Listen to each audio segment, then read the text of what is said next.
ನಮಸ್ತೆ ಸ್ನೇಹಿತರೆ, ನಾನು ನಿಮ್ಮ ಪ್ರೀತಿಯ ಶೋಕಿ ಅಡ್ಡ ಬಸವರಾಜ್. ಕುಂಕುಮ ನಮ್ಮ ಹಿಂದೂ ಧರ್ಮದ ಸಂಕೇತ.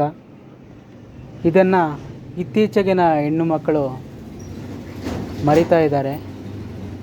ಕುಂಕುಮ ಅನ್ನೋದು ನಿಮ್ಮ ಲಕ್ಷಣವೇ ಅಲ್ಲ, ರಕ್ಷಣೆಯೂ ಕೂಡ. ಇದನ್ನು ದಯಮಾಡಿ ಮರಿಬೇಡಿ. ಬಯಸಿದರೆ ಬಾರದು ಭರಣಿಯ ಕುಂಕುಮ ಹಣೆಗೆ, ಬಯಸಿದರೆ ಬಾರದು ಭರಣಿಯ ಕುಂಕುಮ ಹಣೆಗೆ. ಸಮಯ ಮುಗಿದರೆ ದೇವರ ಬೇಡಿದರೂ ಕರುಣಿಸದಂತಹ ಶಕ್ತಿಯು ಕುಂಕುಮ ಹೆಣ್ಣಿಗೆ. ಸಮಯ ಮುಗಿದರೆ ದೇವರ ಬೇಡಿದರೂ ಕರುಣಿಸದಂತಹ ಶಕ್ತಿಯು ಕುಂಕುಮ ಹೆಣ್ಣಿಗೆ. ಅರಳಿದ ಹೂವಿಗೆ ಮುಳ್ಳಿನ ರಕ್ಷಣೆ, ನಗುವ ಹೆಣ್ಣಿಗೆ ಸಿಂಧೂರವೇ ಸಂರಕ್ಷಣೆ. ಉಳಿಸಿಕೊಳ್ಳುವುದು ನಿಮ್ಮ ಭಾಗ್ಯ, ಉಳಿಸಿಕೊಳ್ಳದಿದ್ದರೆ ಅದುವೇ ನಿಮ್ಮ ದೌರ್ಭಾಗ್ಯ.